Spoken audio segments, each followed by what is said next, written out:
Ladies and gentlemen, welcome back to the channel, and with less than 10 days to go until Celtic kick off their Scottish Premiership season and begin the defence of their league title, questions have been asked of whether or not we're ready and we've done enough this summer to prepare for that new season. Brendan Rodgers reiterated the point this week that business will be done and that he will have the squad he wants together before the end of that summer transfer deadline, but we're waiting.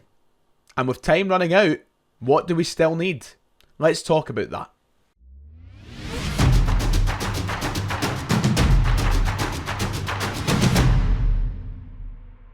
If you haven't already, please make sure to hit like and subscribe. It would be much appreciated. It's Friday afternoon, and before we go into the weekend, I thought, why not look over Celtic's transfer record so far this summer, look at where we've improved, look at what we still need to improve, and ultimately answer the question as to whether or not we've done enough to this point. Now, Brendan Rodgers confirmed during the week that he's still looking to make additions to this Celtic side. And that comes after some scrutiny from the Celtic support over the handling of the transfer window thus far. Now, there seems to be quite a split amongst the Celtic supporters. You'll have half the support shouting at you that we've not done enough, that it's been pathetic, and the bank needs to be, utilised essentially. And you'll have another half of the support telling you, right, there's still time to go, still over a month until the window slams shut. We're heading into the season with still a strong enough squad. There seems to be no real middle ground at the moment, but I think we can all agree that Brendan Rodgers probably expected a bit more than £3 million spent to this point, which is roughly what we have spent. So let's have a look at what he said to the press during the week.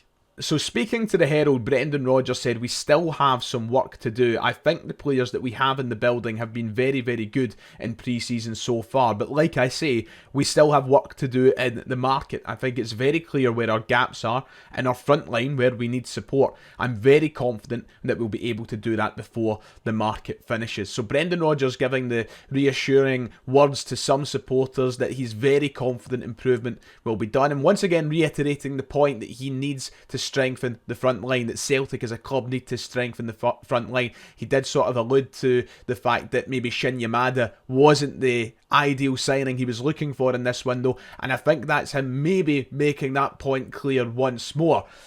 But yeah, it's been a bit of a weird summer window so far. I want to look through things from the point that the summer window started to where we are now. Now, on May 27th, I made a video which detailed my ideal Celtic shopping list for the summer window, going off what I thought personally we needed and what the manager had sort of alluded to in his comments throughout the second half of the season. That list was quite optimistic. It was a little bit ambitious, but this is what we sort of landed on. This was the squad improvements that I thought Celtic needed to really build off the successes of last season. It was a shopping list that included a number of different positions, a new winger, a new striker. I was hoping for maybe Lennon Miller. I was hoping for a couple of centre halves, and the shopping list hasn't necessarily turned out the way that I thought, because if you start to tick it off, yeah, we've not really covered anything. Now, don't get me wrong, we've done pretty well to keep a hold of Rio Hatate, so the Rio Hatate replacement that I was looking for really does fix itself. But aside from that, we haven't really ticked anything off that shopping list that I think most Celtic fans were unanimous about at the start of the window. And I think some people would still argue that if you even tick the backup to Kieran Tierney option, the jury's still out whether or not Inamura is the ideal backup to Kieran Tierney. So we haven't really got moving on this list. And as things stand, this is the current Celtic squad. This is what we have as of July 25th, 2025. The squad's looking a little bit erratic. That's the word I would use. There's still areas that I think need big improvements. I still think that we lack sufficient depth defensively. The striker situation's a wee bit all over the place, and that's 4 names there without one being a real standout option. The wings, without Jota being injured till January 2025, is very, very light, and relying on James Forrest to stay fit. Yeah, 26-man squad, 25-man without Jota, some trimming still needing to be done, and some signings still need to be made. What has went on in this window to improve the Celtic side? We've done bits and bobs. I'm certainly not worried, but I'm a little bit pessimistic about the direction we're heading in. So using my shopping list from the top of the window, I'm going to look over it again and update you on the situation as things stand. And come the end of that, we're going to look at ideally what the Celtic squad could look like in a month's or so time. Now remember, it's purely hypothetical. This is just my opinion. I'm not saying that it's going to look like that at the end of the month, but let's dance through the areas that have been unaddressed so far in this window that I feel like should have maybe been addressed by now, or at least a clearer image should have emerged by now. Now let's start with centre-halves, because moving into this transfer window, I thought that that was one of the most important areas we had to look at on the pitch. And the fact that we don't seem any closer to signing a new centre-half of some form is quite concerning to me. Now don't get me wrong, Cameron Carter-Vickers, let's take him out of the question for a minute. He's quality and we know he is. But on that left-hand side of defence, it was an area that really needed improvement. Austin Trusty and Liam Scales are both at a position right now as Celtic players that still have a lot of convincing to do. They still have their reservations amongst Celtic supporters. And I thought that that was maybe one of the areas that we'd try and solve first. But we haven't. The only two names that have came up in conversation are Etienne Ute and Justin De Haas. And apart from initial links that said that Celtic were interested in these players, they haven't gone any further. There's been no talks of a bid, there's been no talk of negotiations, any agent conversations, nothing to suggest that they are legitimately on Celtic's radar. And the fact that we're about to move into August, 10 days away from the start of the season without any concrete links to a centre-half, really does concern me. That's probably the most concerned area I feel, well, the area I feel most concerned about right now in this window, because I think we need better for European competition. And there's nobody popping up. So what is next for Celtic? We seem no further forward with trying to sign a centre-half, and nothing seems to be on the radar. Concerning.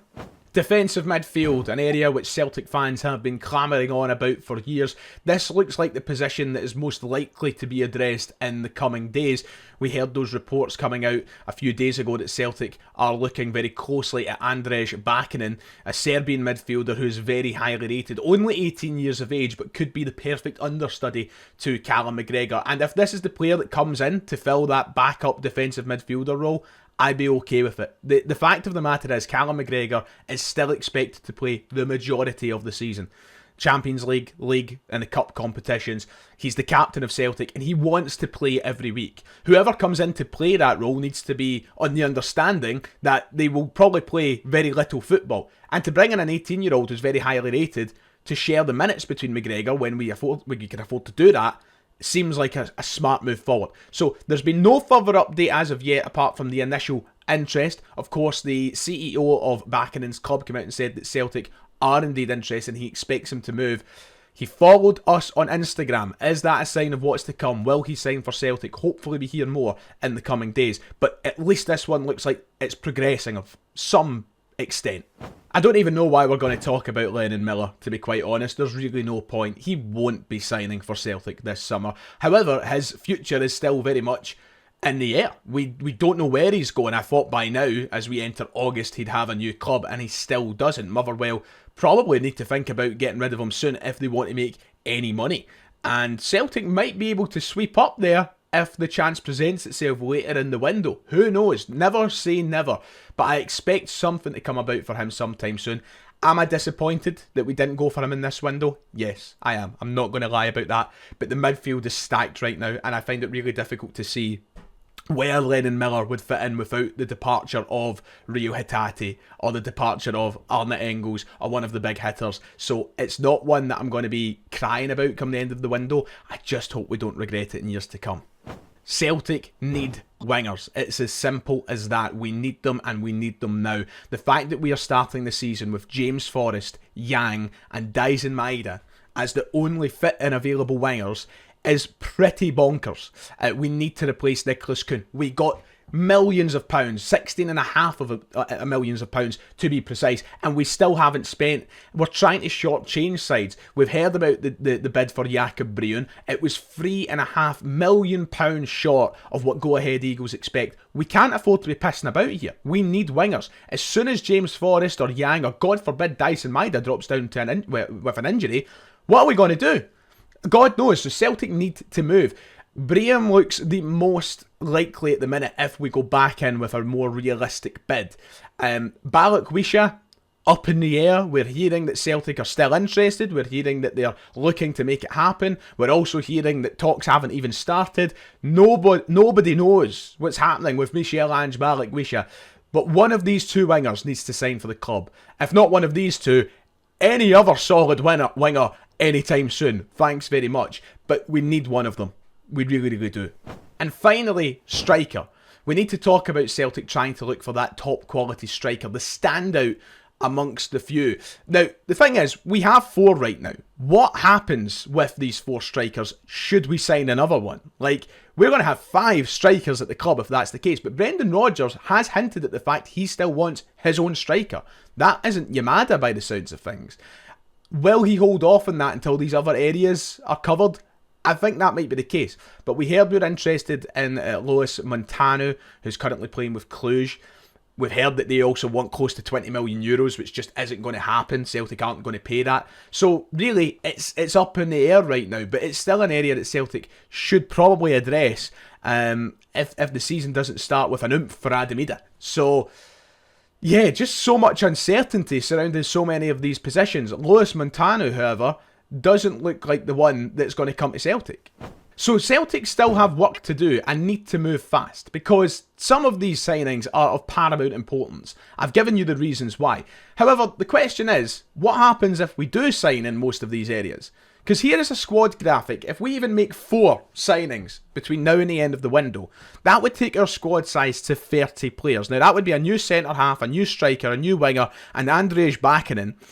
And it would take the squad size up to 30. Now, you have, obviously, the joy of taking Jota out of the UCL registration because he's injured and he'll miss every game anyway, basically. But that would still leave you with 29. There's no guarantee Gang will leave. There's no guarantee that others will leave. People will say get rid of Welsh, but if we get rid of Welsh, then that brings the homegrown quota down. It's a really sticky situation that Celtic find themselves in. If they want to improve and make the signings they need to sign, then the squad picture is going to get quite difficult. It's going to get quite tricky. And I hope that Brendan Rodgers and the recruitment team that are with him know what the next move is. Because from a fan perspective, I think I've proven one point in this video. We don't really know. So, will Celtic get their business done before the start of the new season? Most likely not. We have a week to go and I doubt they're going to make 3 or 4 signings. But at least by the end of this window, will Brendan Rodgers fulfil his confidence to the Celtic fans that he said in that quote from the top of the video? We'll just need to wait and see. Anyway, hit like and subscribe and I'll see you all next time.